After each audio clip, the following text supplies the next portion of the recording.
"Happy birthday, and congrats on your new place." The words were written in pink cursive icing across the top of a white buttercream cake. It sat neatly on the center of the dining room table, surrounded by flickering candles, paper plates, and artificial cheer. At first I thought I had read it wrong. I blinked, stepped closer. My name was there, plain and bright. "Happy birthday, Linda. Enjoy your new place." For a moment, the room went silent. A few seconds of pure, surreal stillness, the kind you get before a tornado touches down. My son, Ethan, was fidgeting with a candle lighter, not making eye contact. Madison, my daughter-in-law, stood across from me, grinning wide, like she had just delivered the punchline of a game-changing surprise. I couldn't move. I couldn't speak. The cake sat there sweet and smug. Surprised, Madison beamed. Her voice was too high, too rehearsed. "We thought it'd be fun to do the big reveal tonight. You know, make it memorable." I turned to Ethan, my only son, my baby. He avoided my eyes. "Mom," he said, rubbing the back of his neck. We've been thinking. You've been staying here with us for a while now, and, well, it might be a good time for you to get a place that's more suited for you." "Suited for me?" I asked. My voice sounded strange, small, and cracked. Madison jumped in before he could finish. "It's not like we're throwing you out or anything," she said brightly. "We just figured you'd be more comfortable in a community with people your age."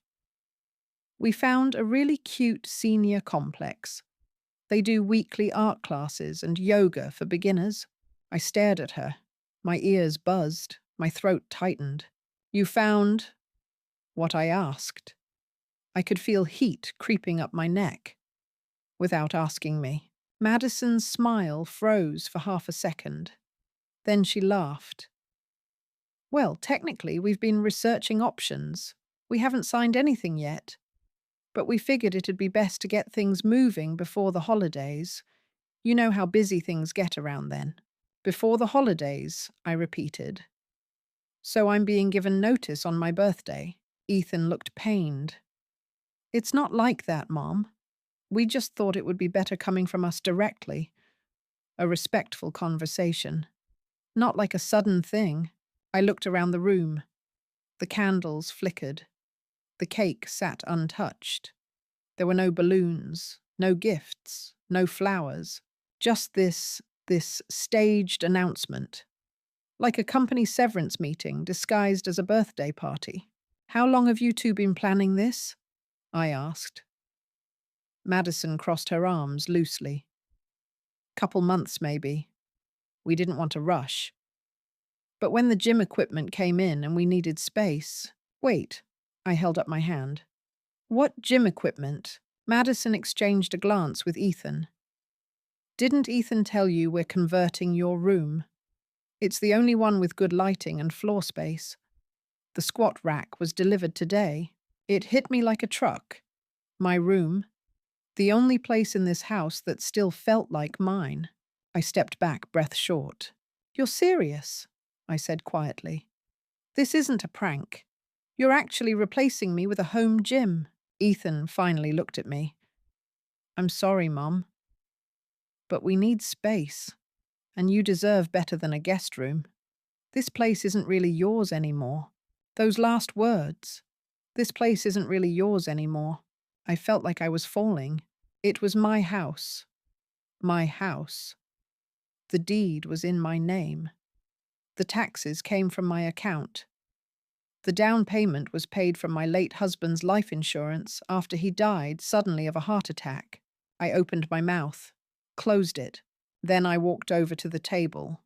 With trembling hands, I reached down and picked up the cake. "Enjoy your new place," I whispered. And with one clean movement, I turned, walked toward the trash bin, flipped the lid, and dropped it in. The silence in the room was total. Then I turned to Ethan. "Who owns this house?" I asked, voice low, calm, and cutting. Ethan blinked. "What?" I said. "Who owns this house?" He hesitated. Madison answered for him. We live here. We've contributed to the upgrades. That counts for something, doesn't it? I stepped forward. You moved in. You didn't buy in. I let you live here after your wedding, rent-free, utilities covered. Because I thought we were family. Madison flushed. That's unfair.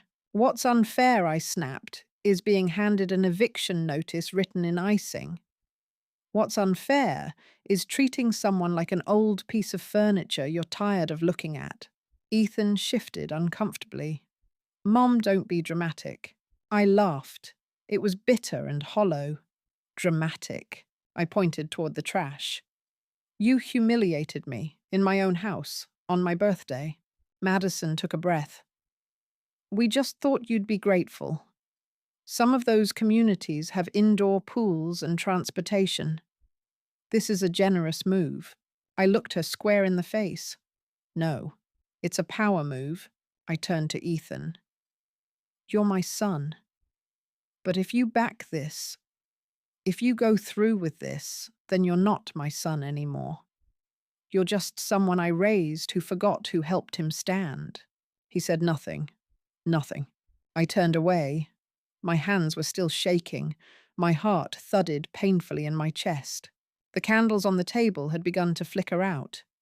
Smoke curled upward from the blackened wicks. No one moved. No one sang. No one said happy birthday. And so I walked away. Not to my room, it wasn't mine anymore. Not to cry, I was past that. I walked to the garage, pulled out the folder marked deed and estate, and made a plan. Because if they wanted to play house politics, they picked the wrong woman. Before the bitterness, before the silence, before the betrayal dressed as celebration, there was something else. There was warmth, there was care, there was hope. The first time I met Madison was on a rainy Thursday afternoon. Ethan brought her home during his final year of college. I opened the door with a dish towel still draped over my shoulder flower on my cheek from baking muffins, and there she stood, umbrella-dripping cardigan too thin for the cold, clutching a box wrapped in brown paper and string. She looked nervous, but polite, soft-spoken. I brought banana bread, she said, pushing it into my hands. It's not from scratch, I'm sorry. I didn't have time. I laughed. It was the first honest laugh I'd had since my husband died the year before. You came through the rain with warm bread. You've already earned points. She blushed. Ethan grinned. That night, she helped me peel potatoes while we talked about books. She knew Faulkner hated Hemingway and confessed to crying while reading Little Women. I watched her that entire evening. The way she smiled at my son, the way she took care to ask about me, not just as an extension of him. She even offered to do the dishes, and when I said no, she did them anyway. I remember thinking, maybe this is the one. Maybe this is the girl who brings light back into our house. After dinner, Ethan pulled me aside in the hallway. So he whispered. I smiled. She's got a good heart. It didn't take long for our bond to grow. Madison was the first person outside my late husband who asked me real questions about grief. She didn't tiptoe around the subject. She sat with me one Sunday afternoon, both of us drinking tea on the porch, and asked, what was the hardest part when he passed? I told her it was the silence. The kind that hangs between dinner and sleep. The way the TV sounds too loud when no one else is breathing in the room with you. She didn't interrupt. She just nodded. She began to visit more frequently after that. Once she brought over a photo album with blank pages. For your stories, she said. You talk about your life so beautifully. We should write them down before they disappear. And we did. We filled 2 books over the course of a summer. I told her about how I met Ethan's father at a bus stop in 1984. How we argued over what song was playing on the radio. How he used to sing Elvis Presley in the kitchen in nothing but socks. She laughed. She cried. She made me feel seen. She made me feel alive. So when Ethan proposed, I was overjoyed. Not just for him, but for me too. I thought I was gaining a daughter. She hugged me at the engagement dinner and whispered, "Thank you for trusting me with him. I won't let you down." And I believed her.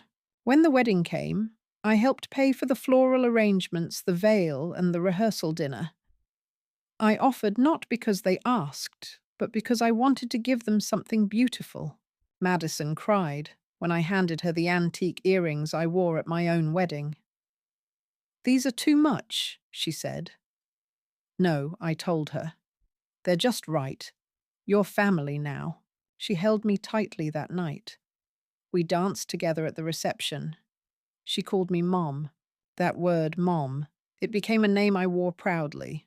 In the first year of their marriage, things were simple. They stayed in the guest suite upstairs while saving for a home. I made breakfast. She made coffee. We swapped recipes. We watched old sitcoms. We sat up late sometimes, talking about her dreams, her fears, her childhood. She once said to me, "I didn't grow up with a mom like you. Mine was cold, always made me feel like I was too much or never enough. But with you, I feel safe." And I held on to that. I gave her more than space in this house. I gave her space in my heart. When she had a minor surgery, I slept in the chair next to her bed. When she had her first miscarriage, I held her as she cried. We mourned together. I remember brushing her hair gently one morning as she lay in bed, pale and quiet. "You're going to be okay," I whispered. She nodded through tears. "I don't know what I'd do without you." Neither of us said anything else. But in that moment, we were mother and daughter. No paperwork required. So when the second anniversary came and they still hadn't moved out, I didn't mind.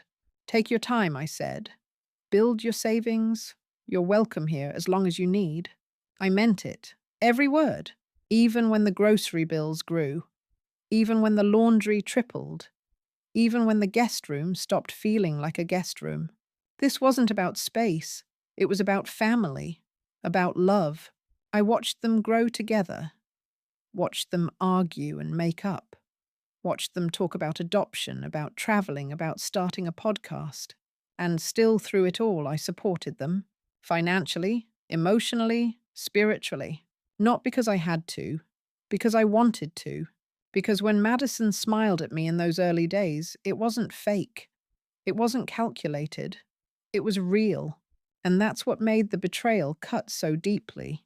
Not the logistics, not the gym, not the birthday cake, but the fact that it came from someone I once nursed through loss. Someone I called my daughter. Someone who once whispered, "Thank you for loving me," when I didn't know how to love myself. I don't regret what I gave. I don't regret loving her. But I do regret not seeing the change sooner. Not recognizing when warmth turned to control. When sincerity morphed into strategy. And I wonder now, how long did she know? How long was she planning to push me out while still calling me Mom? I used to replay our memories like a lullaby. Now I comb through them for clues. Trying to pinpoint the first lie dressed as affection. Was it the day she stopped drinking tea? Was it when she started locking her bedroom door? Or was it something deeper? Something older lurking inside her all along? I don't know. Maybe I'll never know. But I do know this before she tried to erase me. She loved me, even if just for a moment. And that's the part I mourn most. Not the room, not the routine, but the realness we once shared. Because love, when it dies, doesn't vanish. It rots. It leaves behind echoes and shadows and questions. And now in this silence, she left me with all I have are questions. It didn't happen overnight. There was no explosion, no cruel words shouted in the middle of dinner, no slamming doors or dramatic ultimatums.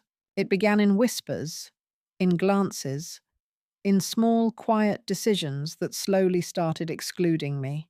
The first time I noticed it, I almost brushed it off. Madison was in the kitchen going through the pantry when I heard her mutter under her breath. "There's so much old stuff in here." She thought I didn't hear, but I did. A few days later, I came back from the store and saw a bag of groceries labeled Madison, Ethan only in bold black marker. My name wasn't on anything. I tried not to overthink it. I told myself she's just organizing, that's all. But then came the calendar. I'd always kept a family calendar on the fridge, color-coded, birthdays, appointments, grocery days. One afternoon, I went to write down a dental appointment, and the calendar was gone. In its place, a sleek acrylic board with magnetic markers and only two categories, his and hers. I stared at it for a long time. There was no hours, no family, and definitely no space for Mom. When I asked Madison about it, she laughed. "Oh, that old calendar was so cluttered. I thought we could streamline things a bit." Streamline. A word used in business meetings, not households. But then again, I was starting to realize this wasn't a home anymore. It was becoming a project. Another week passed. I walked into the living room to find that the photo wall had changed. Gone were the pictures of Ethan as a baby, the ones I had carefully framed and hung when they first moved in. Gone were the wedding photos I'd displayed. Gone was even the portrait of me and my late husband, which had always hung near the stairs. In their place were abstract prints, geometric shapes, muted colours, cold, stylish, clinical. I stood there stunned. The space looked like a hotel lobby, sanitized, emotionless. I asked Ethan gently, "Did you two redecorate?" He nodded without looking up from his phone. "Yeah." Madison said the old photos made the space feel dated, as if memories had an expiration date. That night, I went to the attic. I found the box marked Memories, Living Room. Everything had been neatly packed away without my knowledge, not thrown out, but hidden, tucked into cardboard like they were leftovers from a family that no longer existed. Then there were the dinners. We used to eat together, me, Ethan, and Madison. It was casual, sometimes messy, but there was warmth, laughter, conversation. Then slowly, I stopped being invited. It wasn't abrupt. It was subtle. One night, I came downstairs at 6:30, like always, and the dining table was already cleared. Plates in the dishwasher. No invitation. No leftovers. "Oh," Madison said when she saw me. "We figured you already ate." Ethan had a long day, so we just ordered in. The next night, the same thing. And the next. Until it became normal. And when I did sit at the table, the energy shifted. They talked in coded language, inside jokes, topics I couldn't follow. It was like being a guest in my own house, one who had overstayed her welcome. Then came the labels, my food in the fridge, labeled with my initials.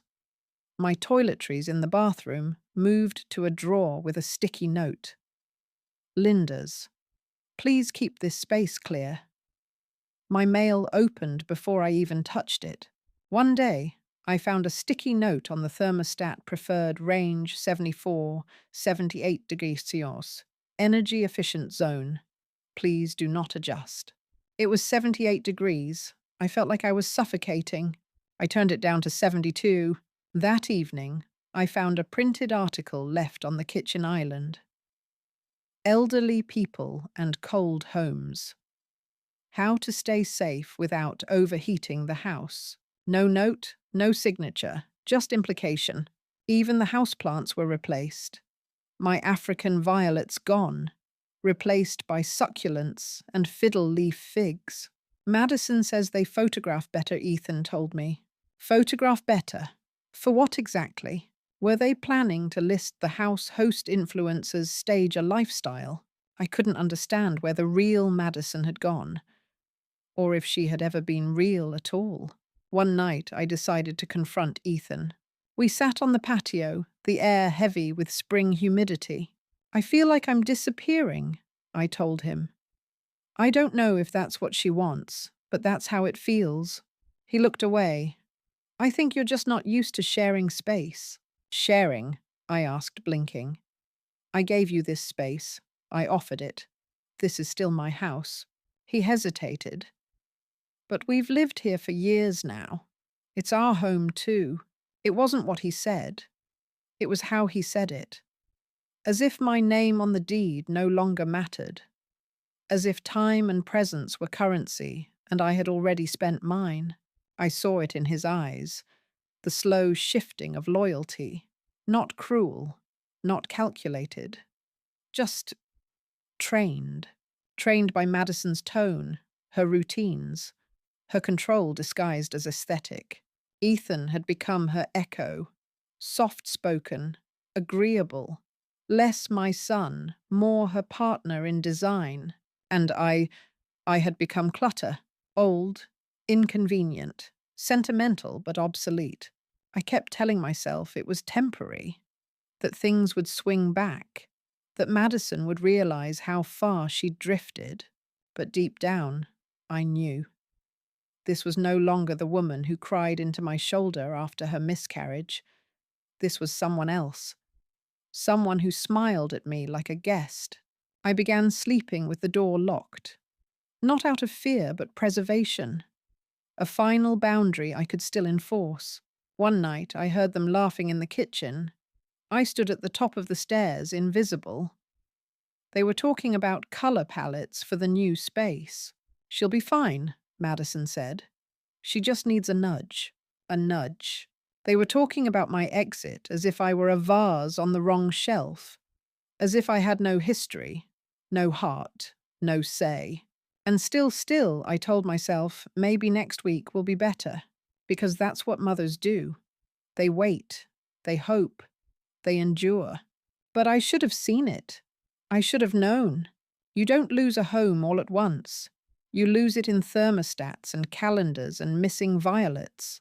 You lose it when your name becomes a label, when your chair is replaced with a dumbbell rack, when your voice is no longer part of the conversation, and by the time you notice, you're already gone. I used to believe disrespect was loud, that it came in the form of screaming matches, slammed doors, or cruel weaponized words. But I was wrong. Disrespect is often quiet. It hides inside ordinary things. It wears the face of routine efficiency or just being modern. And one day you realize you've been erased not by accident, but by design. It started with the invitations.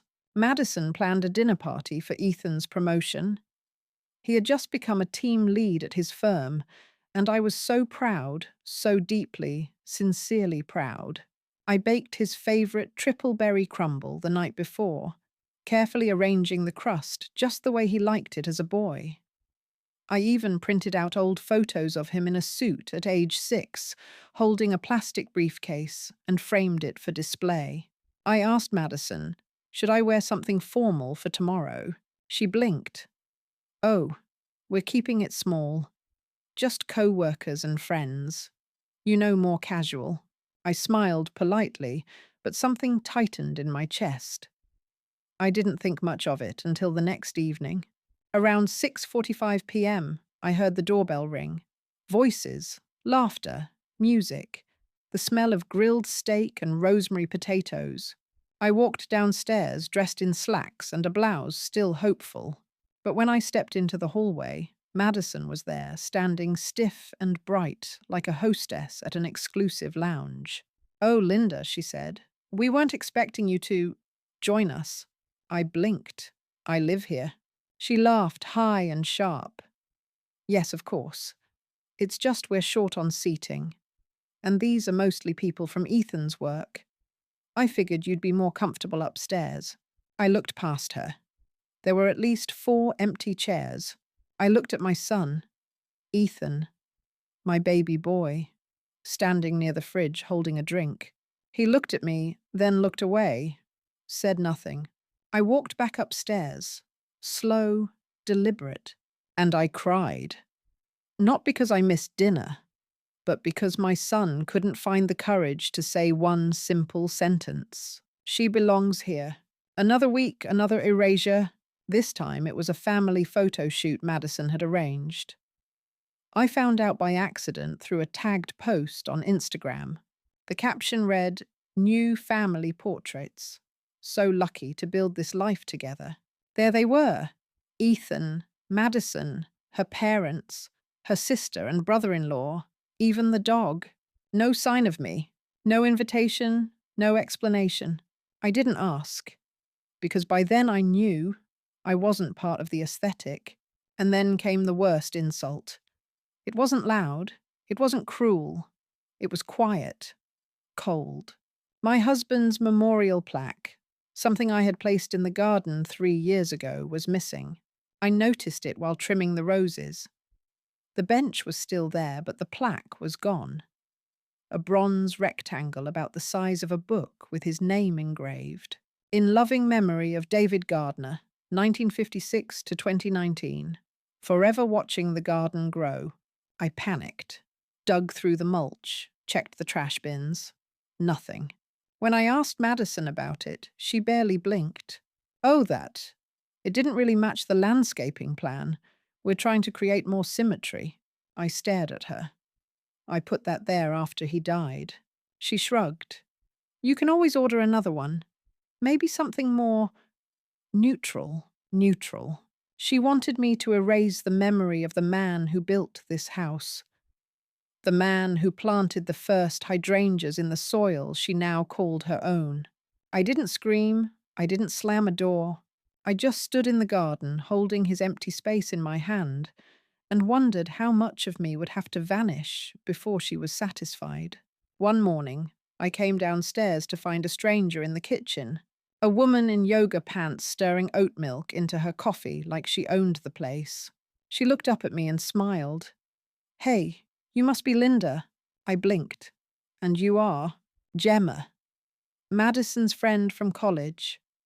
I'm crashing for a couple of weeks while my apartment gets fumigated. Isn't this place amazing? I stood there trying to compute. No one had asked me. No one had told me. Someone was living in my house again, and I hadn't even been given the courtesy of being informed. Later that day, I confronted Ethan. I found a woman in my kitchen. He chuckled. Oh yeah, that's Gemma. She's harmless. Madison said it was fine. And what about me, I asked. He hesitated. You're not being kicked out, Mom. Don't be dramatic. Again, with the word dramatic. It had become his favorite defense. A shield against every quiet offense I tried to bring to light. I went to my room that evening and found the bathroom shelf had been rearranged. My skincare products in a bin under the sink. Gemma's things lined up like soldiers. My hand trembled on the door handle. I didn't open it. I turned around and cried in the hallway. Another injustice arrived not long after. I was in the backyard, trimming dead blooms, when I overheard Madison speaking on the phone. She just kind of floats around. It's like she doesn't even realize she's in the way half the time. A pause. She's nice, but old people don't know when to leave. The words cut deeper than any insult ever thrown to my face, because they were real, unfiltered. Spoken with the cruel confidence of someone who didn't care if I heard. That night, I didn't come down for dinner. They didn't ask why. The next morning, I found a note taped to the fridge. Please be mindful of meal times. Shared spaces are for everyone. No name signed. No signature required. I was invisible until I was inconvenient. They began redecorating without asking. First the guest bath, then the hallway. Then finally, my bedroom door was painted. Not the room, just the door. It had once been white, with a small plaque reading Mom's Room. A silly thing Ethan made in high school as a joke. I had kept it all these years. The plaque was gone. The door was now taupe, neutral, sterile. I asked Madison about it. She said, we're trying to standardize the doors. That one stuck out. Stuck out like a tumor. Then came the issue of money. I received an email from the bank notifying me that a new online transfer had been scheduled. It had Madison's name on it. When I checked, I saw that 2 months of utility bills had been rerouted through my account without authorization. I confronted her calmly. She smiled. "Oh, you always said you were happy to contribute." It just made sense. Plus, you own the house. That technically makes you the landlord, right? "Did you ask me?" I said. "No, but I assumed you wouldn't mind." Assumed. She had moved from asking to assuming, from gratitude to entitlement. I changed the password, reset the access, moved the account to two-step verification. Later that day, Ethan pulled me aside. "Why are you being so hostile? You know Madison's doing her best." Hostile. I laughed bitterly. If I were really hostile, I'd show you how much of this house is still legally mine. Then came the gym. It started with a mat in the corner. Then the bookshelf disappeared. Then the reading lamp. Then one day I came back from the grocery store to find a full squat rack installed where my armchair used to sit. The walls had been painted grey, my family photos boxed and placed on the floor. When I opened the closet, my coats were gone, replaced with a yoga mat, kettlebells, and rows of matching towels. I stood in the doorway, numb. Madison walked by, didn't even flinch. "Oh, didn't Ethan tell you we're repurposing the space?" "Repurposing," I repeated. "It's my bedroom." She smirked. "You still have the guest room." Guest. That word again. A knife dressed in politeness. Then came the birthday. The moment every slow insult, every invisible cut, every silent exclusion boiled over into something so bold, so cruel, that I could no longer pretend I didn't see it coming. They used my birthday cake to announce that I was being moved out. Not asked, not consulted, announced. A bright pink sentence written in icing. "Happy birthday, Linda. Enjoy your new place." It was the final slap in a long chain of slaps dressed as smiles. And the worst part, it wasn't shocking anymore. Not truly. Because if I were honest with myself, they had been preparing me for that moment for months, maybe even years. I had been softened, weakened, like a dress left too long in the sun faded thread by thread until it disintegrated in your hands. They had tested my limits over and over again. Each offense smaller than the last, but deeper in cut. Each insult just quiet enough to be dismissed. Each trespass framed as logic, or kindness, or the modern way of doing things. And I let it happen, because I believed that love would always be louder than control. Because I thought a home built on shared memories would outlast decorative ambition. Because I thought my son, my baby, the boy I held through chickenpox and heartbreak, would remember who I was. But he didn't. Or maybe he did, and simply chose not to care. That night, after the cake was dumped in the trash and the words were said, I went upstairs to my repurposed room, my gym-turned-exile, and I sat on the edge of the bed. I didn't cry. I didn't scream. I didn't touch the framed photo of David on the windowsill. I sat there in silence. A silence so thick it felt like drowning. And then I stood up, walked to the file cabinet I kept locked at the back of my closet, opened it. Inside was a folder. Title: Gardner Residence. Another one will. David Gardner Revised, 2019. And a third, Power of Attorney, Medical plus Financial. All in my name, all legal, all current. They had forgotten who they were dealing with. Yes, I had let things slide. Yes, I had kept the peace. Yes, I had allowed them to believe I was soft, tired, irrelevant. But now they had pushed too far. This house was not just a building. It was my memory bank, my battlefield, my last tie to the man who built it with his hands and his heart. And if they thought I would go quietly, If they thought a birthday cake was enough to erase me, then they hadn't been paying attention all along. The morning after my birthday disaster, I woke up early. Not from sleep, because I hadn't slept. I'd laid awake in the dim light of a room that no longer felt like mine, playing the events over in my head. The cake, the smirk, the silence from Ethan, and that phrase from Madison echoing in my skull. "You'll be more comfortable somewhere else." I stood up, walked to the kitchen, and as I poured coffee into my old floral mug, I heard something from the next room voices. They were soft hushed, coming from the office. I stepped into the hallway and paused. Madison was on a video call. She didn't see me. She was facing her laptop, sitting cross-legged in her robe, speaking into the screen like she was presenting to a boardroom. "She's still here, but not for long. Once the final documents are in place, we'll make it official," a man's voice replied. I couldn't hear everything, but I caught fragments. Transfer of ownership, estate access. Delay might cause legal scrutiny. Then Madison again. "Look, she's not even fighting back. Ethan will sign whatever I ask him to. He thinks this is all about giving her a fresh start. Trust me, she won't even see it coming." My blood ran cold. I stepped back slowly, careful not to make a sound, and returned to the kitchen. That wasn't just disrespect. That wasn't miscommunication. That wasn't even manipulation. That was strategy. That was premeditated. She wasn't reacting to discomfort. She was executing a plan, and I had been letting her do it inch by inch for months. I sat at the table, staring at the steam rising from my mug, and suddenly everything looked different.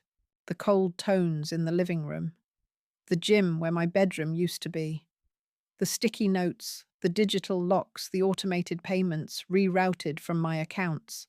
It wasn't a style choice. It was a transition from ownership to occupation, from authority to removal. They were replacing me, not just physically but legally. Later that day, I did something I hadn't done in years. I opened David's safe. It was still in the garage, hidden beneath paint cans and dusty luggage. The combination was burned into my mind, even after all this time. Inside, our marriage certificate, the original deed to the house, a copy of David's revised will, my financial power of attorney. I read every word, line by line, date by date. I was the sole beneficiary. The title was in my name. There had been no transfers, no revocations. Legally, the house was mine, every inch of it, but the feeling of ownership had vanished long ago. Madison had been clever. She hadn't asked for anything outright. She'd slowly chipped away at my space, my presence, my memory, until the shell was empty and the structure still looked whole. That's how she operated, not with confrontation, but with erasure. And now she wanted to finish the job with Ethan as her signature. That night, I waited until the house was quiet. I tiptoed to the office where Madison had left her laptop open. A file was still on the screen. Transition timeline.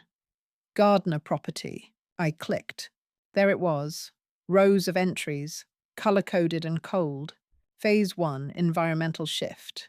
Gradual redecorating. Control of thermostat and lighting. Repurpose MIL bedroom fitness-oriented. Phase 2, financial delegation. Redirect utilities to MIL account. Control grocery purchases. Frame financial control as convenience. Phase 3, legal repositioning. Introduce conversation about what's next for Linda. Present independent housing options as empowering. Secure Ethan's digital signature for future property transfer draft. I read in stunned silence. It wasn't just about making me uncomfortable. It was about removing me without ever needing to say the word. She had documented everything, every step, like I was a task, a file, an outdated fixture being logged for removal. At the bottom of the sheet was a small note in bold red. Final milestone. MIL vacates by October 1st. Ownership shift to E&M October 15th. Notify landscapers, interior designer and attorney J. Blackwell. I scrolled down. Attached were scanned drafts of a property reassignment proposal. A letter addressed to whom it may concern, phrased with gentle, patronizing concern. We believe it is in Linda Gardner's best emotional and physical interest to relocate into a community better suited to her needs. Ethan Gardner, as the future caretaker of the Gardner estate, agrees to initiate this transition peacefully and with love. With love, it made me nauseous. I stared at that screen for a long time, not because I was in shock anymore, no, that had passed. Now I was calculating. I was a woman who had buried a husband, raised a child, managed a home through recessions, grief, and years of slow erosion. And now I was being erased by a spreadsheet. No, not without a fight. The next morning, I did something Madison never expected. I went to a lawyer. Not just any lawyer, David's lawyer. The one who had drafted our estate plan. The one who knew the house's history and the clauses David insisted we include before his health began to decline. His name was Howard Mendez, and he hadn't changed a bit. Still wore suspenders. Still greeted me with Linda, I never forget a strong woman's file. I sat in his oak-panelled office papers spread across the desk. Can I be forced to leave? I asked. He leaned back, reading line by line. Not a chance, he said. Titles clear. Power of attorneys still valid. David's trust protects you from any reassignment without your full consent, both mentally and physically capable. And based on what I see here, you're damn sharp. But what if they try to guilt Ethan into transferring things? He smirked. Ethan doesn't own what he hasn't inherited. They're bluffing. And honestly, it sounds like you're dealing with more than a legal problem. I nodded. It's personal. But they made it legal the moment they tried to draft those documents behind my back. He tapped his pen. Then let's make this official. Want me to prepare a cease and desist letter? I can also draft a declaration of intent to retain full legal occupancy. Makes things real clear. I smiled. For the first time in months, I felt something powerful stir in me. Not just anger, but purpose. Yes, I said. And I want copies of everything they attempted to file. Let's get ahead of this. Howard nodded. We'll make it so airtight even their interior designer couldn't slip through. That afternoon I went home and began my quiet retaliation. I didn't scream, I didn't confront, I observed, I gathered, I documented. I started photographing everything. The gym equipment installed in my bedroom, the emails they printed and left near the printer they never bothered logging out, the new homeowner profile draft in Madison's Google Docs, the note she wrote to the notary about prepping Linda to feel empowered about the transition. Each file was dated. Each screenshot stored in a folder titled If They Want War. They didn't notice, because they didn't expect me to notice. They assumed my silence meant surrender. They forgot it meant I was watching. One evening, Madison entered the kitchen and found me reading a printout. She tilted her head. Everything okay? I looked up slowly. Tell me, Madison, what does transfer of ownership without mental distress mean to you? She blinked, then smiled, a little too tightly. Just a legal formality. It's standard. Nothing serious. I placed the paper down gently. Funny. I don't recall consenting to any of it. She hesitated. I didn't say we filed anything. It's just exploratory. Exploratory. I repeated the word with distaste. You've been exploring ways to strip me of my home behind my back. That's not exploration. That's strategy. She narrowed her eyes. You've been reading our files, and you've been reading my bank statements. So I suppose we're even. She stepped forward, her voice suddenly sweet. Linda, let's not blow this out of proportion. We all want what's best for you. No, Madison. You want what's best for you. You want the house, the narrative, the control. She folded her arms. You've been overstepping since the wedding, and you've been overreaching since you moved into a guest room and turned it into a throne. The air between us was charged. Years of buried tension suddenly visible. No more fake politeness. No more tea-time smiles. It was two women, both tired of pretending, and for the first time, she looked unsure. That night after the confrontation in the kitchen, I sat in my garden, the same garden David once called his sanctuary, where he planted marigolds to keep rabbits away from the tomatoes and made me promise to never let the house fall into cold hands. I lit a single citronella candle, watched the flame flicker in the breeze, and made a silent vow to him. They will not win. They will not take this house. Not while I breathe. I returned to the attic and dug out the storage bin labeled Tax Plus Title. In it were copies of every payment I had made on the property since David's passing. Every insurance statement, every HOA receipt, every notarized update. I filed them into a binder, labeled each section, created an index. The next day, I took it to Howard's office. He flipped through the pages, impressed. You could run a courtroom yourself with this level of documentation. That's the plan, I said. We drafted a letter to Ethan, personal but firm. We also added a legal notice to Madison requiring her to cease any further representation of the property on my behalf. And we began assembling evidence in case they pushed forward illegally. Then Howard gave me the final tool. This is a declaration of sole property rights. You post it on your door file, a copy with the county, and keep another here. If they try anything at all, we'll file an injunction. I took the forms, read every line, and signed. It was done. Back at home, I found Ethan in the living room, alone, scrolling through his phone. I sat across from him. Ethan, I need to ask you a serious question. He looked up, nervous already. Not because I had a tone, but because some part of him, deep down, knew. Did you know what Madison was planning? I asked. He opened his mouth, paused, swallowed. She said it was just a conversation, that it would help you, that we could simplify things. By erasing me, no, he said too quickly. It was about peace, about comfort.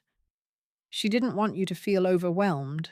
And you, what did you want, Ethan? He looked at the floor. I don't know anymore. I leaned forward. I gave you this house. I welcomed your wife. I respected your space. And when things got hard, I didn't fight. Not because I was weak, but because I was giving you room to grow. But that grace has been abused. I didn't mean to. No, but you allowed it. Silence. Then I said the words I had rehearsed all morning. I met with a lawyer. Everything you've attempted, everything Madison has planned is documented. Legally, financially, ethically, this house is mine. And I intend to keep it that way.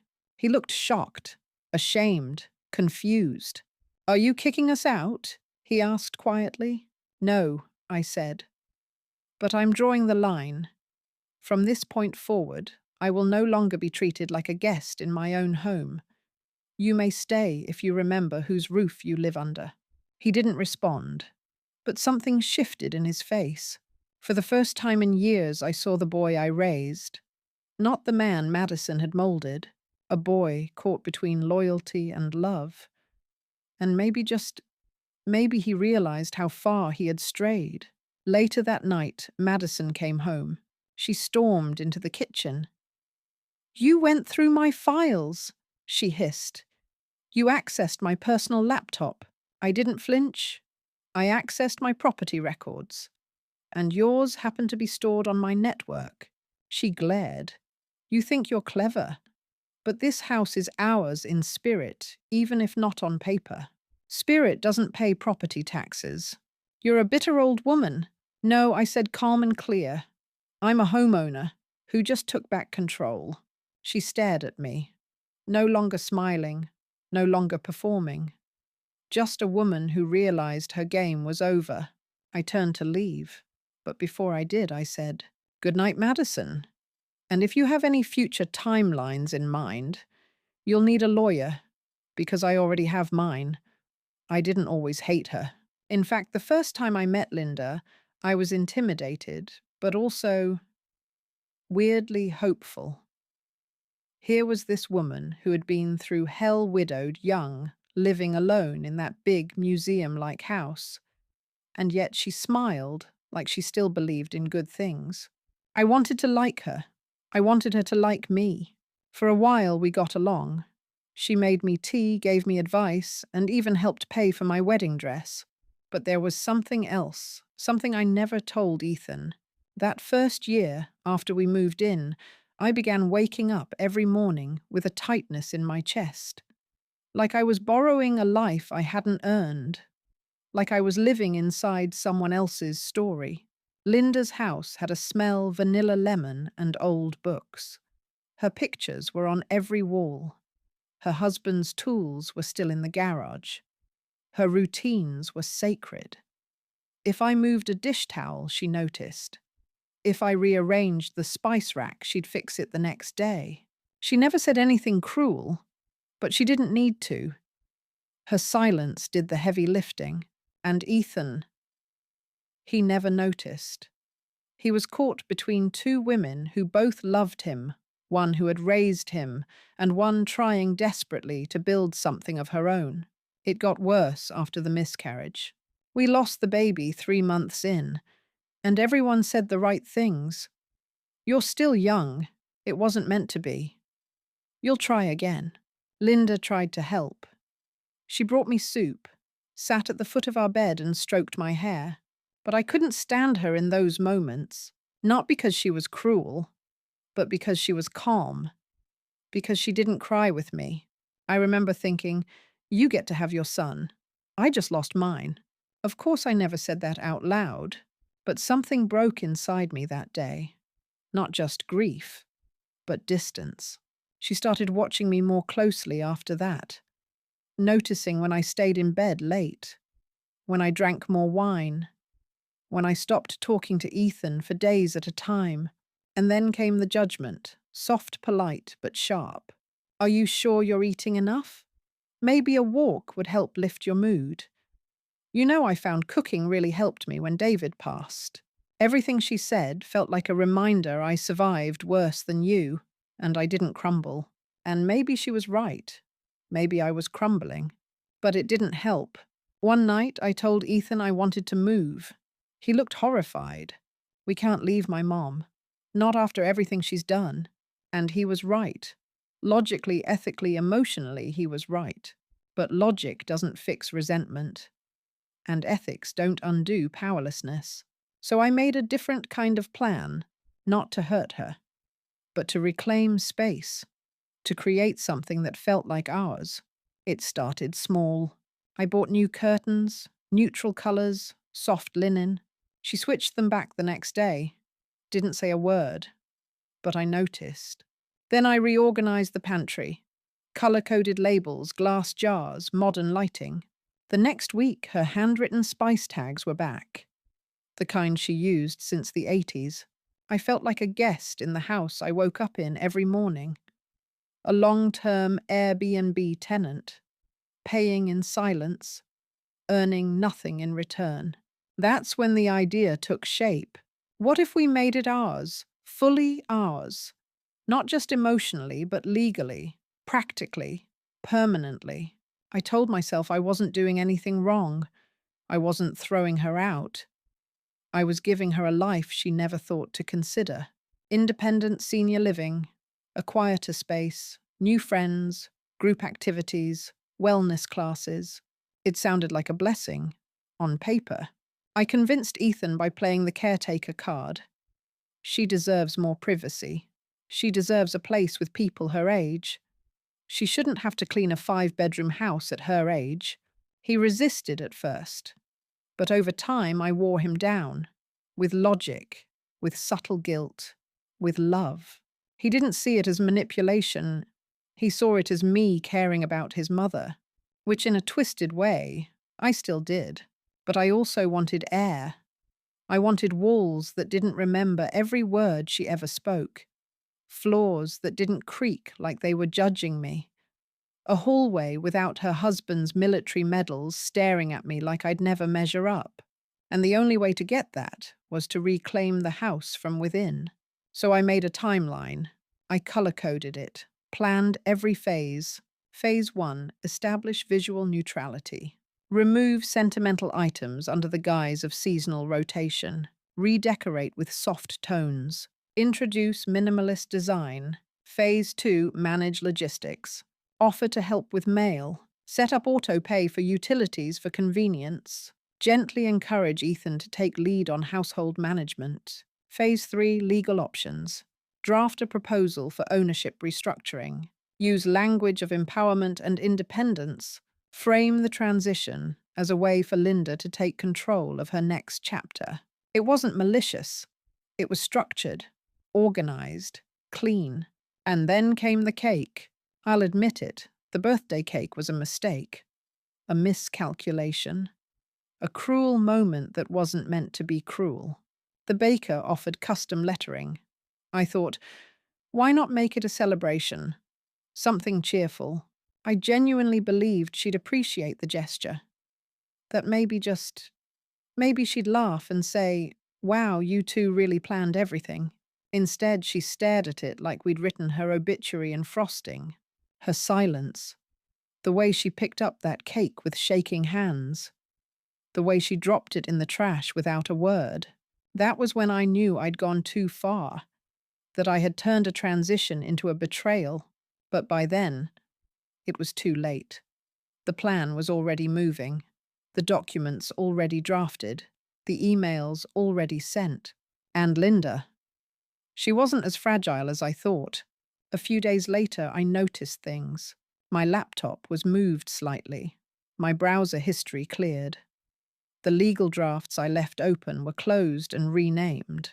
I knew then she'd seen everything. And she wasn't going to cry this time. She was going to fight. That night, I lay awake next to Ethan, listening to his breathing. He didn't know who to protect anymore. He didn't want a war. He wanted peace. But this house had no space left for peace. Just resentment, legacy, walls filled with ghosts that wouldn't make room for me. I thought about leaving, packing a bag, vanishing like I was never here, but I couldn't. Because leaving would mean I'd lost. It would mean I was the villain, and I wasn't. Not entirely. I was a woman who wanted a home, not someone else's memories, not someone else's rules.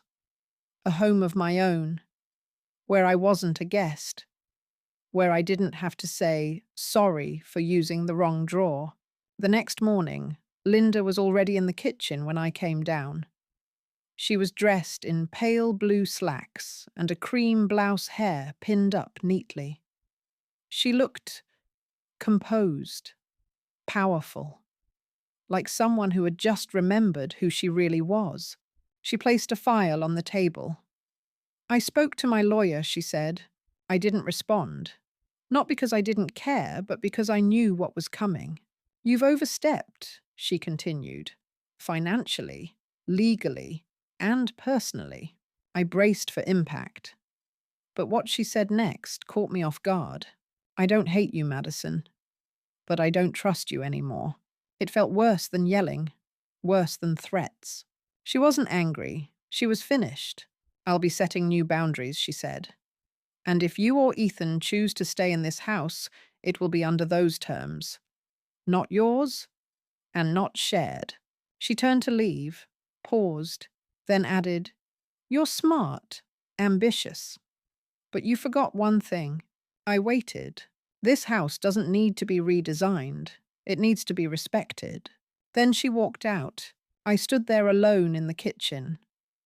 Among stainless steel appliances, matte black drawer pulls, minimalist light fixtures, all mine, all soulless. And I finally understood. I hadn't wanted a home. I'd wanted control. And in chasing it, I had dismantled the very thing that made the house warm. I'd mistaken silence for surrender, routine for weakness, and kindness for passivity. But Linda Gardner, she had only been waiting, watching, choosing the right moment. And now that moment was here. Later that evening, Ethan came into our room. He didn't say anything for a long time. Then finally, she showed me the paperwork. I didn't ask which ones. I knew. He sat on the bed. I think we lost her. I stared at the wall. She was never ours to begin with. He turned to me. She was family, and for the first time I didn't argue. Because he was right. She had been family. She'd offered it freely. And I had tried to repackage it, reframe it, reduce it, until it shattered. Now all that remained was the shell I tried to build. A house without roots. A space without story. And me, a woman with a timeline, but no title. I didn't expect to see him again. Not after all these years. But there he was, standing at the end of my driveway in khaki pants and a navy windbreaker holding a clipboard and a pair of work gloves. Mark Foster, my husband's oldest friend, former estate planner, amateur gardener, and a man who, after David passed, vanished quietly from our lives. "Linda," he called out, unsure. I stood still on the porch, shielding my eyes from the sun. "Mark," he smiled, walking closer. "It's been a while." "It has," I said cautiously.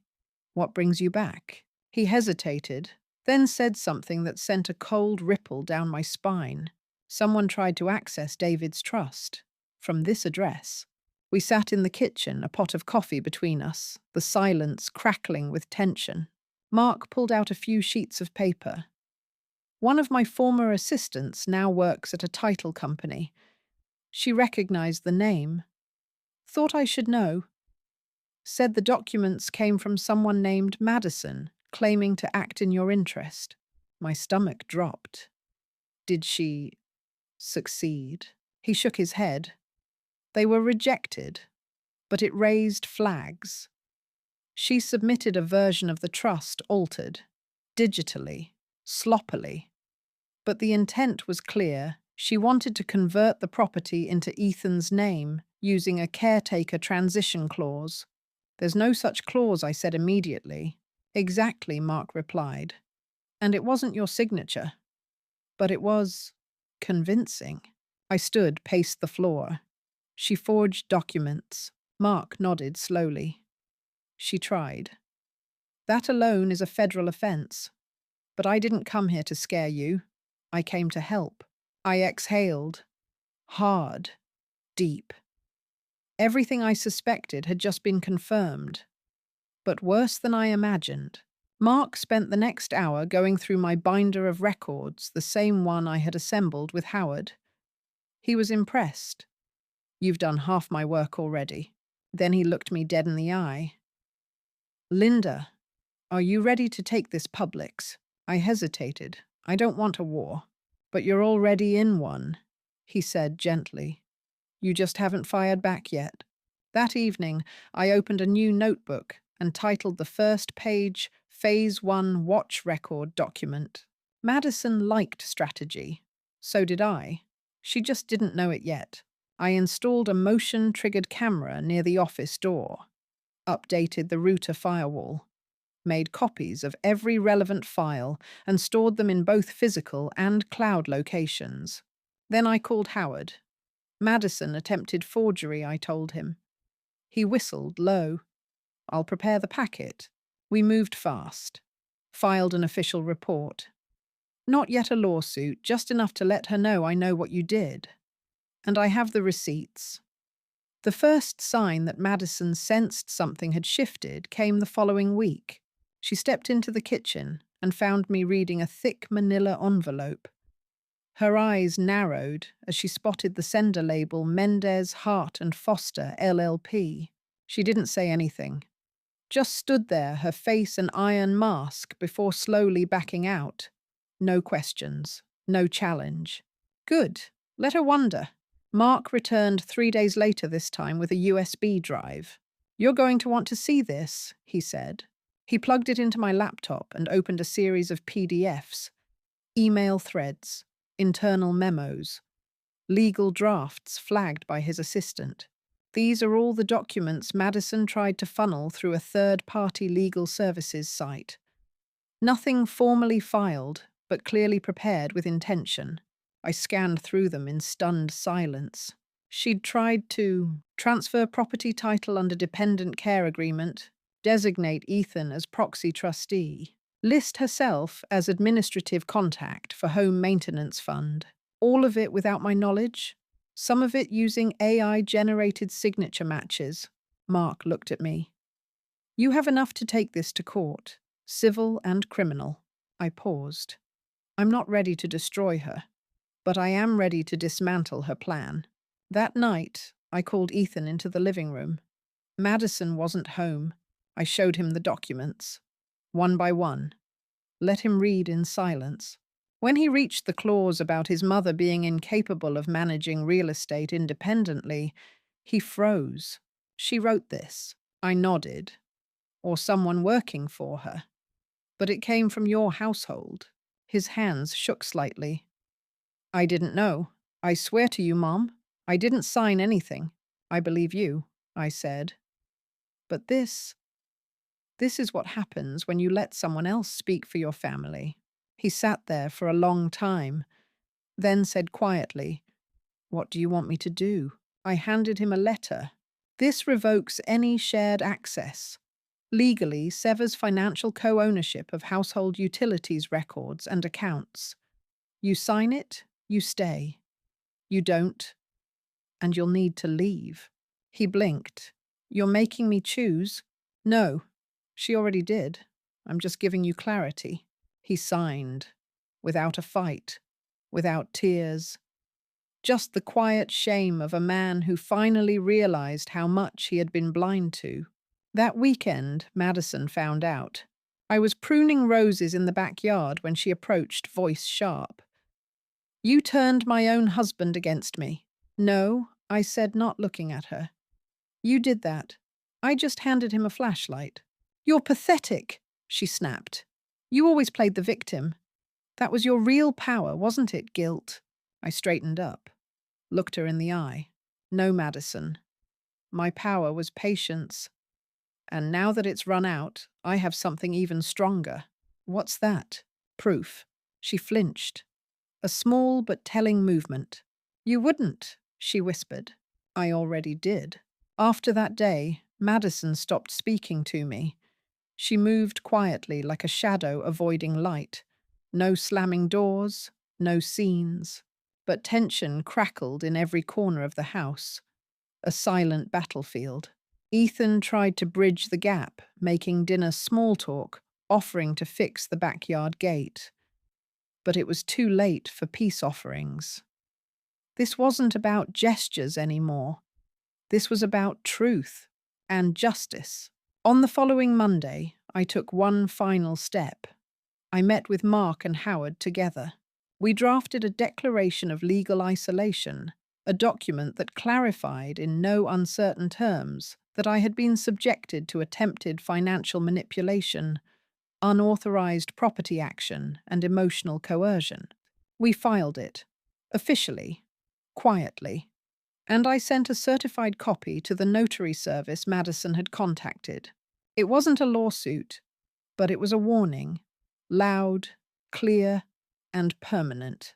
I also made a call to my bank, revoked all joint billing connections, froze every auto payment linked to the house, opened a new account. Control. It was back in my hands. One morning, as I walked through the living room with a stack of freshly signed documents, I paused in front of the fireplace. There, hanging above the mantel, was a framed print. Madison had chosen a minimalist black and white landscape. I took it down.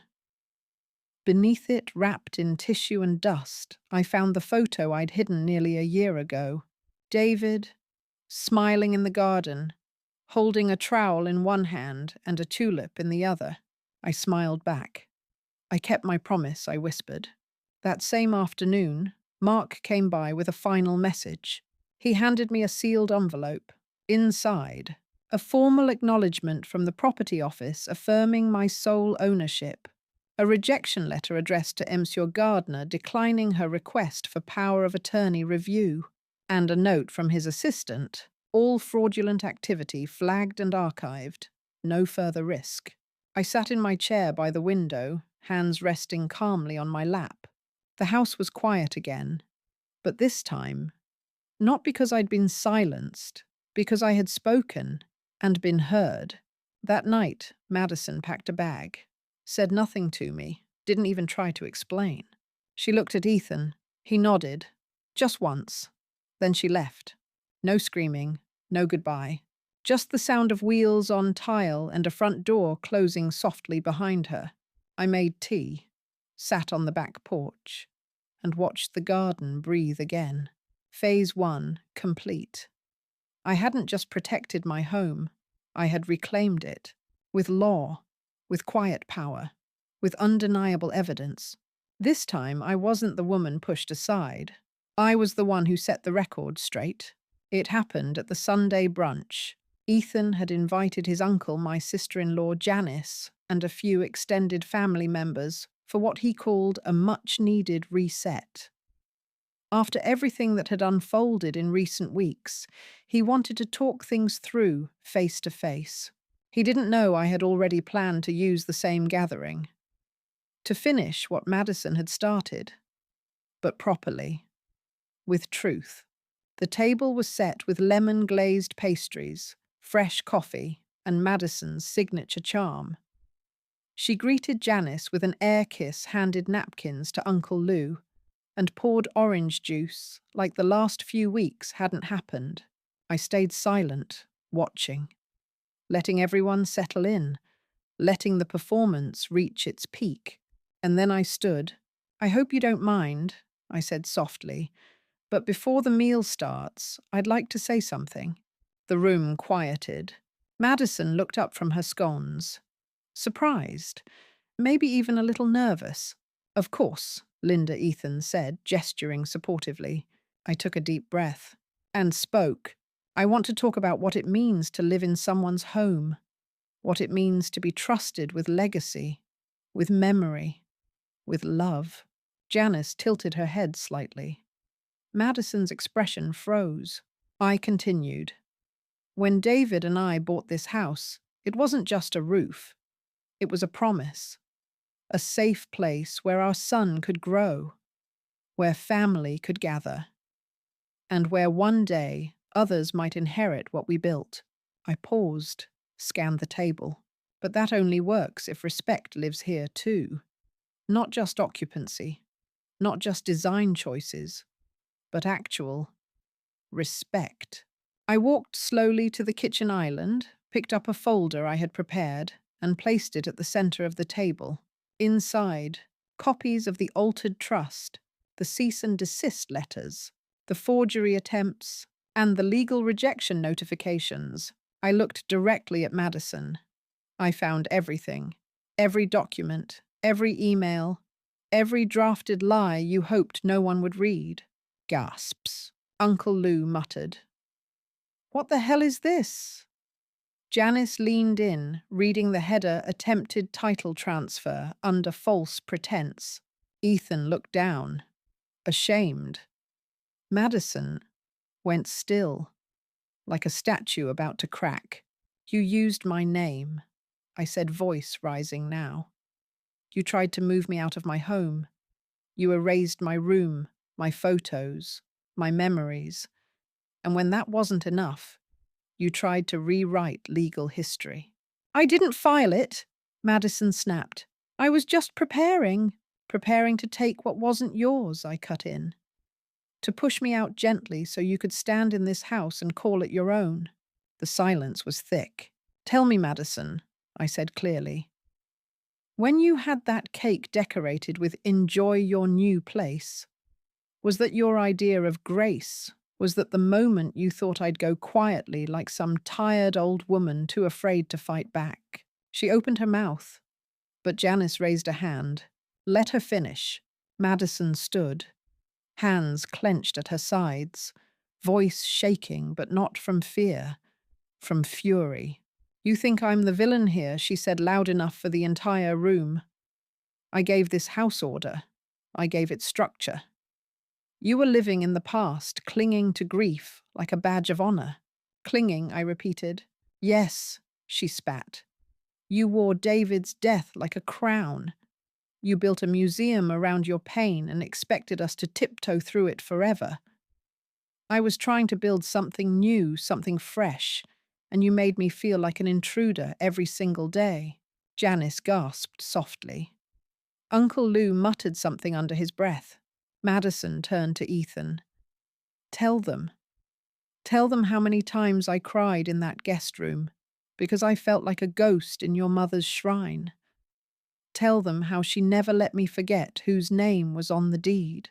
Ethan didn't move, didn't speak, just sat there pale. So I answered. I didn't remind you of the deed. You reminded yourself every time you tried to paint over a wall that still held David's fingerprint. Every time you called our wedding photo dated. Every time you replaced love with white linen and called it an upgrade. Madison laughed bitterly. You act like I was scheming from day one. But you gave me no choice. I lost a child in this house. Do you know what it's like to walk past the bathroom you miscarried in every morning and pretend it never happened? The room fell silent. Even I didn't expect that. Her voice cracked. Her fists trembled. Tears welled in her eyes, but not from guilt, from exhaustion. I needed this place to change so I could breathe again. You wanted to preserve it like a tomb. I was suffocating in your memories. I stepped closer, softened, but only for a moment. I'm sorry you hurt. Truly. But healing doesn't give you permission to steal, to erase, to plot behind someone's back and call it growth. She turned to Janice. To all of you, yes, I tried to make this house ours, but she made sure it would never be mine. Not emotionally, not legally, not ever. Janice finally spoke. That's because it never was, Madison. You don't get to inherit something by force. You earn a home with loyalty, with truth, not timelines and forgery. Madison sat down, slowly, almost as if her body no longer knew what to do without a battle to fight. She wiped her face, tried to steady her breath. But the room had already changed. The masks were off, the alliances exposed. Ethan finally spoke. His voice was rough, like he hadn't used it in years. I should have listened to you, Mom, earlier, before it got this far. I looked at him, really looked at him.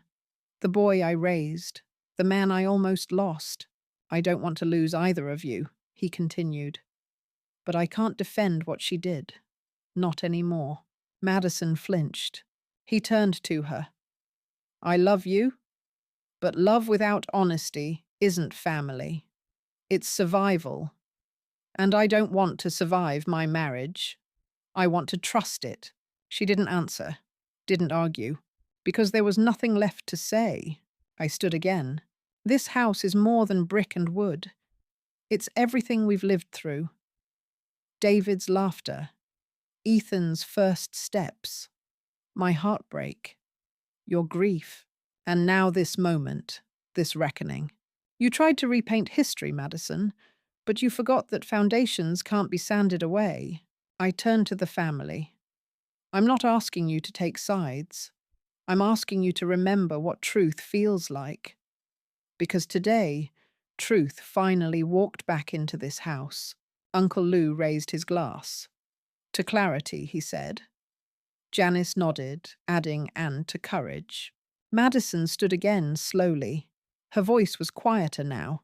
I'm leaving. Not because I lost, but because I can't live in a place where I'm always the mistake. I paused, then said gently, "You were never the mistake, Madison. The choices were." She walked to the door, stopped, looked back, then left. The room exhaled, like a long-held breath finally released.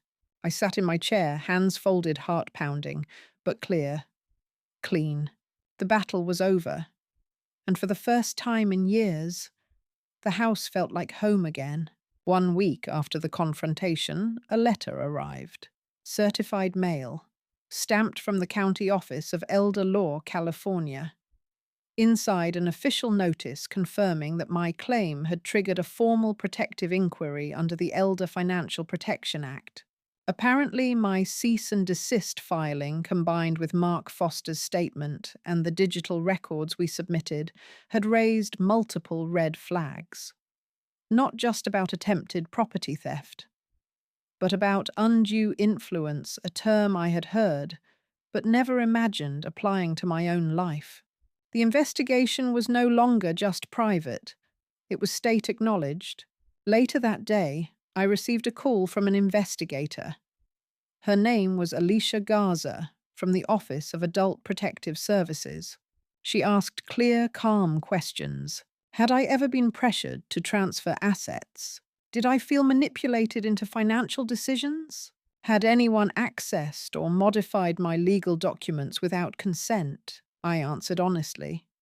And for the first time, I felt believed, validated. She concluded with a simple but powerful sentence. "Mrs. Gardner, based on your documentation and testimony, we are opening a formal inquiry into Madison Gardner under California Welfare Code 610-20 concerning undue influence over a dependent adult." 2 days later, Ethan received a notice as well. He came into the living room holding the envelope, his face pale. "She's being investigated." I nodded. I didn't file a criminal charge, but the state did open a review. It's not personal. It's procedural. He sat down slowly. "She's not going to handle this well. She didn't handle me well." He didn't argue, just stared down at the papers in his hands. Meanwhile, my attorney Howard Mendez filed a civil claim for attempted real estate fraud, citing unauthorized preparation of transfer documents, digital forgery intent under Penal Code, Paragraph 115 PC, emotional coercion of a legally protected senior under SB 338. No lawsuit yet, just a filed claim and protective injunction legally preventing Madison from contacting the title office, accessing any of my financial accounts, re-entering the property for any purpose without my written permission. That weekend, Madison's lawyer reached out with a proposed resolution, a bland, impersonal letter. My client regrets any misunderstanding and wishes to avoid future conflict. She is open to dissolving all property-related matters and withdrawing her involvement in the residence. Translation: she knew she was cornered, and she wanted out without consequences. I reviewed the letter from Madison's lawyer once, then again, each line more slippery than the last. Misunderstanding, lack of clarity, unfortunate escalation. They used every word except the one that mattered wrong. So I handed it to Howard. He read it, then placed it down calmly. "She's trying to avoid liability," he said. "She knows if this gets to court, she could lose more than face. She could lose access to any future estate your son controls." "Can we counter?" I asked.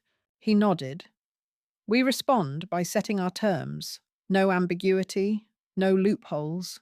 Together we drafted a response. Full written admission of unauthorized property interference, legal waiver of all current and future claims on my home, public acknowledgement of my sole legal authority over the estate, no contact clause regarding all future estate matters." Howard titled it simply, "Resolution of Asset Boundaries, Gardner vs. Gardner."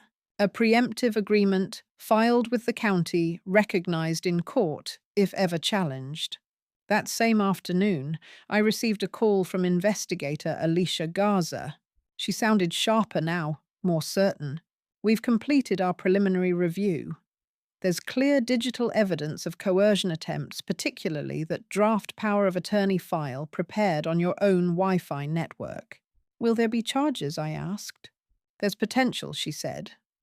But what matters now is that the system saw you and responded. This case is now flagged in our registry. If anyone tries to act on your behalf without notarized permission, it will be blocked system-wide. Relief washed over me like cool water. I was no longer vulnerable. I was documented, protected, heard. That evening, Ethan sat me down. "Mom," he said slowly, "I know this doesn't fix everything, but if it helps, I've removed Madison from my personal accounts. I've also added a clause in my will clarifying that this house can't be transferred without your signed blessing." I stared at him. "And what about your marriage?" I asked. He exhaled. "I don't know. But I do know I let her do things that hurt you. And for that, I'll spend a long time earning back your trust." For the first time in a long time, I reached across the table and took his hand. The final signature came on a quiet Wednesday morning, delivered by courier. Madison's name scrawled at the bottom of every clause we'd demanded. She didn't call, didn't show up, didn't fight anymore. The war was over, and I had won. Not with revenge, not with malice, but with law, with order, with quiet strength.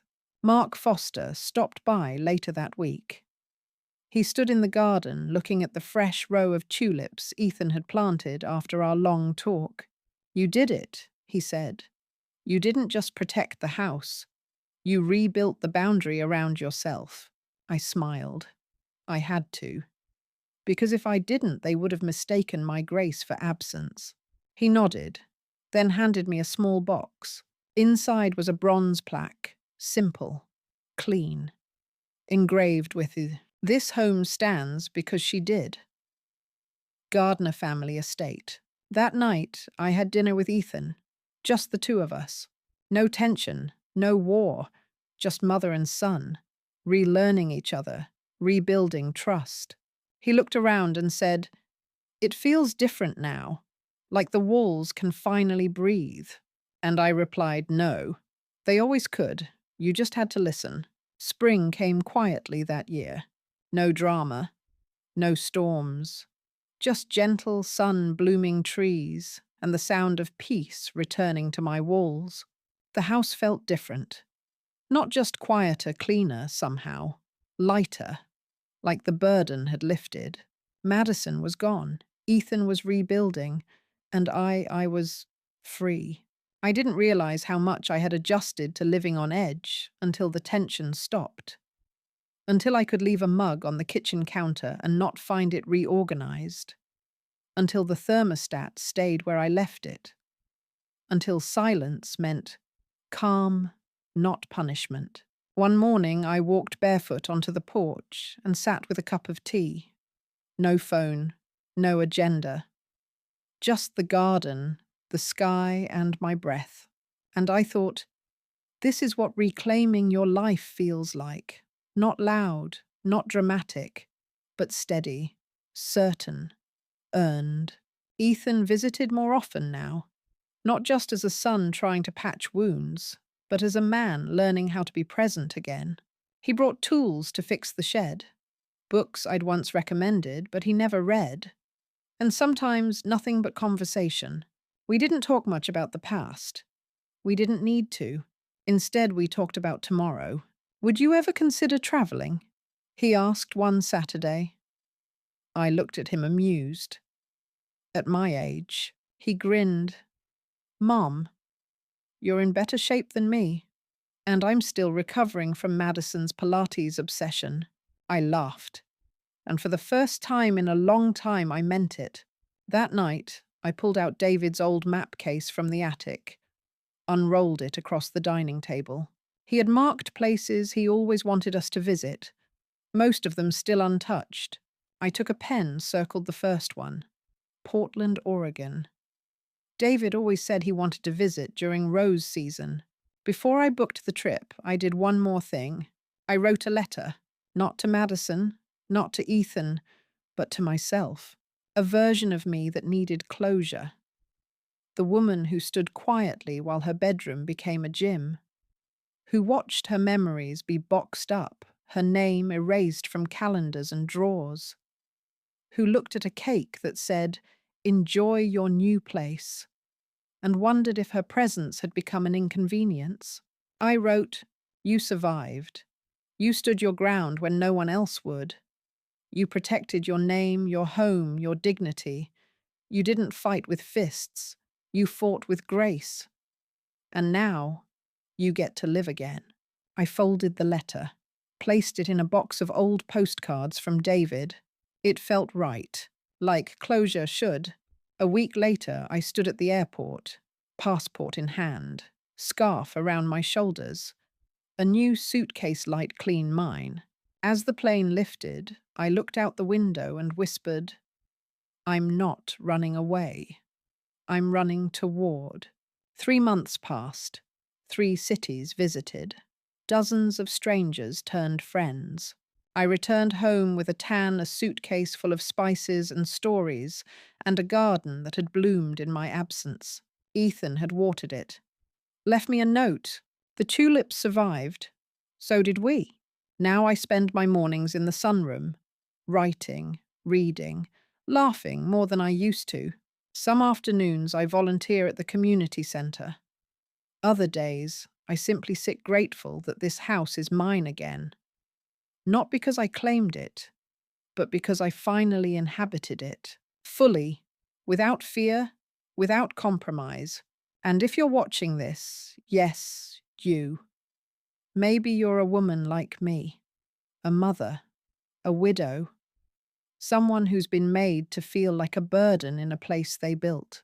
Let me tell you something I learned too late, but never too late.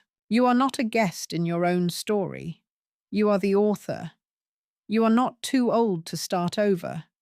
You are simply too worthy to be erased. So start again, even if it means flying alone, even if it means facing resistance, even if it means letting go of people you love, to love yourself better. Because the world may try to hand you a cake with your exit written on it, but you get to choose whether or not you eat it.